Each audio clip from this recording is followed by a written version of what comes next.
Coming up on this week's news, the New York State Thruway could be using an illegal right-of-way through an Indian reservation. Tolls are suspended on a controversial Louisiana toll bridge, and we say happy birthday to a couple of old pals, a couple of old toll roads. Greetings, everyone, and thanks for joining us for an update of all that's coming down the pike. A federal magistrate is recommending the U.S. District Courts invalidate an easement obtained for a portion of the New York State Thruway west of Buffalo that runs through a segment of Seneca Indian Nation land known as the Cattaraugus territory. U.S. Magistrate Judge Michael Romer handed up his recommendation late last week as part of a report issued by the court on motions for summary judgment. Judge Romer concluded in his report that New York never obtained the necessary federal approvals it needed in 1954 for the easement it's using. Construction of the Thruway through the Cattaraugus, the magistrate says, violates a 1794 treaty the U.S. has with the Seneca Nation, and he recommends an order be issued that the Thruway Authority immediately renegotiate a new easement for the use of the Cattaraugus. A spokesman for the Thruway Authority declined to offer any comment other than to tell media the agency is reviewing the decision. The Seneca Nation president was far less reticent, saying in a written statement that Judge Romer's report is clear. The state of New York continues to operate and profit from a thruway that it never had proper authorization to build on our territory. That territory in question is in western New York, about halfway between Buffalo and the Pennsylvania state line. About 2.7 miles of the thruway crosses through the Cattaraugus Indian Territory. Tolls are suspended, at least for now, on the Belle Chasse Bridge in Plaquemines Parish in the metro New Orleans area. Louisiana's governor made the announcement via a video post on X last week, in which he appeared alongside Plaquemines Parish President Keith Hinckley.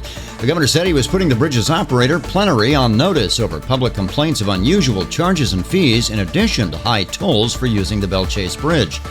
The bridge has been the subject of considerable controversy, including repeated delays in the start of tolling earlier this year, and of course, consumer complaints about overcharges and credit card fees, which began almost immediately after tolling got underway in May. We will keep you posted on this drama.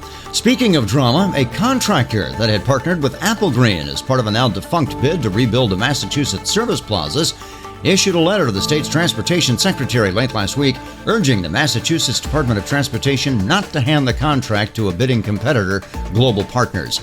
We told you last week Applegreen had backed out of a $750 million deal with MassDOT after already being awarded the contract. Boston-based Suffolk Construction had partnered with Applegreen and was, along with Applegreen, subject of allegations and litigation from Global Partners that there had been improper contact between MassDOT and company officials.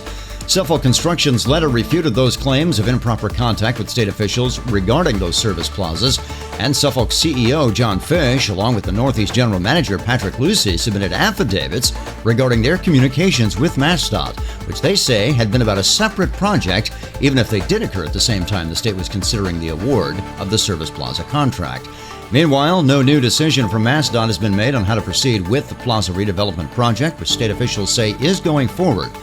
Once again, we'll keep you posted of new developments. A quick traffic alert for you. Florida officials announced another overnight closure of the northbound ramp from the West Palm Beach Service Plaza to Florida's Turnpike northbound, but only for one night. The northbound ramp to access Florida's Turnpike will close overnight Thursday night to Friday morning as part of ongoing work to improve the truckers' parking area on the north side of the lot. The detour will take drivers south to Lake Worth Road, about a mile away, to exit, then re-enter the Turnpike going northbound. Again, the closure is Thursday night to Friday morning.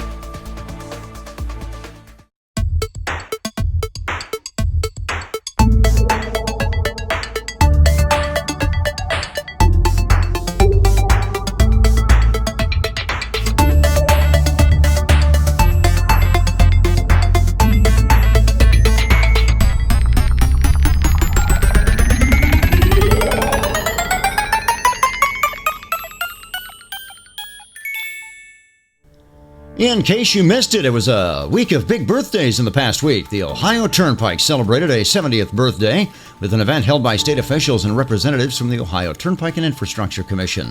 It was on October 1st, 1955, the Westgate Toll Plaza first opened near Indiana, with about 1,000 onlookers gathered for the event at midnight. Meanwhile, Pennsylvania celebrated its 85th anniversary of the opening of the Pennsylvania Turnpike on October 1st, 1940.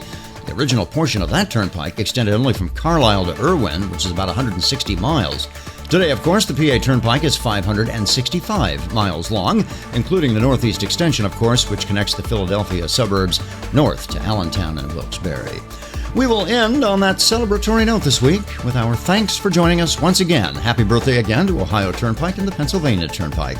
Please remember to drive safely and avoid distracted driving.